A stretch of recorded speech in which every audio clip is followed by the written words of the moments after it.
president of the ETRHB Group, Ali Haddad, chose the West capital, Oran, to kickstart his electoral campaign for the presidency of the FCE, or Heads of the Enterprises Forum. To point out, Mr. Ali Haddad is the only official candidate for the presidency of the said forum. In his speech, Ali Haddad focused on the strategic choice of Oran as a major pole of national industrial development. He also stressed the importance of the FCE in bridging the gap between private and public companies and decentralizing major industrial events. For their parts, businessmen present at the event expressed their hopes that Ali Haddad would be their voice to further develop the FCE and strengthen its role in the national economic scene. From Oran, Lamia Ashoush reporting for Zain News TV. After several weeks of long and tiresome negotiations between the National Education Ministry and unions at the sector, the open-ended strike that paralyzed the educational sector for several weeks was finally put to an end. Strike movements are set to take place again as workers within the sector geared up to stage sittings outside the premises of the National Education Ministry in a bid to claim their socio-economic rights. In the same file, celebrations kicked off last night in Constantine, in the city of Sirta, when a festive parade drove through the alleys and avenues of the city. The celebrations included folkloric and artistic shows from 21 different Arab countries, to the joy and excitement of the residents who flocked to the city. Nadia Qasmi has more. Those were the headlines. I'm Lamia Ashoush. Thank you for joining us live at Zain News. The second round of the Inter-Libyan dialogue held in Algiers started on Monday and was dubbed successful by the Deputy Minister in charge of Maghreb and African Affairs, Abd al-Qadir Messahel, as well as the UN Special Envoy to Libya, Bernardino Leon. The Deputy Minister said that Algeria is ready to host other rounds of dialogue to help the neighboring country. Siham Sadou has the report. Those were the headlines. Thank you for joining us live at Zain News. I'm Lamia Ashoush. As indicated in the headlines, prominent pro-government figures have spoken out today about the trending topic on the political scene these days, which is the constitutional amendment. FLN Party Secretary General Ammar Saadani, the head of the Algerian Popular Movement Party Ammar Ben Younes, as well as R&D Party Secretary General Abdelkader Ben Salah, all weighed in on the topic. Let's take a listen.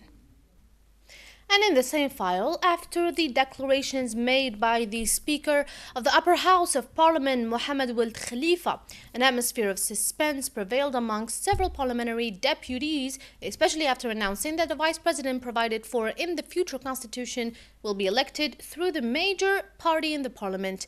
Siham Sadou has the report. Those were the headlines. Thank you for joining us live at Zain News. I'm Lamia Ashoush. We kick off today's bulletin with the education file as the Minister of National Education, Nouria Ben Ghabrit, chaired a meeting with the education unions to discuss the amendment of the education law and other related issues. In the same context, the meeting was an opportunity to talk about the strike rumored to take place at the end of the month. Usama Snoussi has the full story. And finally, in sports news, the Confederation of African Football will announce the host country of the 2017 Africa Cup of Nations tomorrow afternoon. The Federation of Algerian Football has submitted a bid, and most Algerians are confident of winning the rights. Those were our headlines. Thank you for joining us live at Zain News. I'm Lamia Ashoush. We kick off today's news bulletin with local news. After the presidential decision for the constitutional amendment that will be organized by the end of this month, many political parties expressed their stances, and Article 88 seems to raise tensions in the political scene, despite the government discretion. Controversy spread nationwide, Siham Sadou reports. And about the upcoming match of USM Algiers against the Pekin Senegal on Friday for the second leg, Azzeddine Rahim, a former USM Algiers player, said that the team should be well prepared for the rest of the competition. Let's take a listen. Still with sports, violent and savage acts in our football stadiums have become something we see every day. To counter the negative effect of this worrying phenomenon, the Minister of Sports, Mohamed Tahmi, gave the go-ahead to set up a national committee consisting of officials from different sectors to help put an end to this dilemma and help spread a culture of peace and tolerance. Mustafa Azzouk has the details. Those were the headlines. Thank you for joining us live at Zain News. I'm Lamia Ashoush.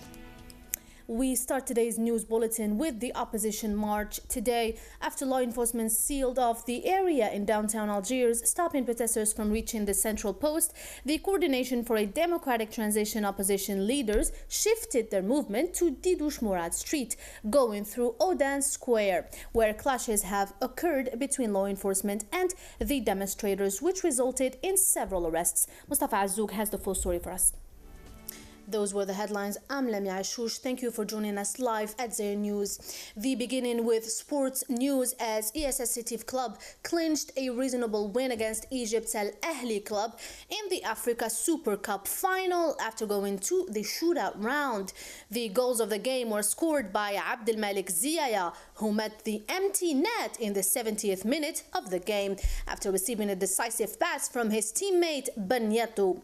The encounter saw a number of attempts from both sides, but the Egyptians had to wait until the 91st minute to score an equalizer by Imad Mat'ab a few seconds before the end of the match. The two teams then had to go to the shootout round that rewarded ES Setif to make them Africa's super champions.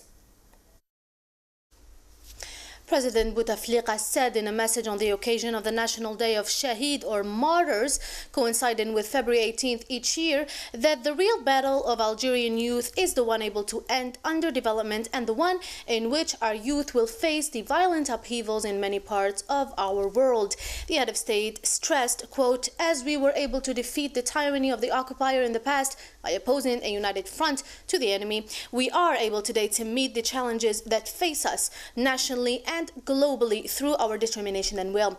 In this context, President Bouteflika expressed confidence, quote, "This is the faith of our people in all the battles it undertook to enshrine the memory of those who placed the supreme interest of the country above all other considerations."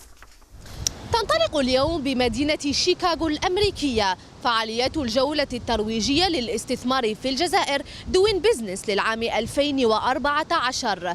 الفعاليات من تنظيم مجلس الأعمال الجزائري الأمريكي بالتعاون مع السفارة الجزائرية في واشنطن، وتأتي بحضور أكبر بعثة تجارية اقتصادية جزائرية تزور بلاد العم سام على الإطلاق، برئاسة وزير الصناعة عبد السلام بوشوارب، مرفوقا بوفد كبير من رجال الأعمال الجزائريين من القطاعين العام والخاص. هذه الجولة من المنتظر أن تأتي بنتائج إيجابية على علاقات التعاون الاقتصادي بين الجزائر والولايات المتحدة التي تتخذ منحا تصاعدي في السنوات الأخيرة. من هنا من مدينة الرياح شيكاغو الأمريكية، لميا عشوش، زير نيوز. In sports news, the Algerian national football squad arrived last night in Malawi, ready to face the country's local team in a crucial match tomorrow within the third round of the 2015 Africa Cup of Nations qualifiers. The players underwent a training session in the Kazumu Stadium. Meanwhile, the Green striker Islam Slimani will undergo intensive treatment for his muscular pains before deciding whether or not to take part in the match. المجهودات التي تبذلها الجزائر في مكافحة السرطان وتطوير العلاج السرطاني هو المحور الرئيسي لحصتنا اليوم. أهلا بكم. الإرادة السياسية لإصلاح القطاع الصحي وتطوير العلاج في الجزائر وكذا تشجيع فرص الاستثمار فيه تخدم المريض الجزائري بشكل خاص والاقتصاد الوطني بشكل عام. تقرير في الموضوع لأمينة ميمي.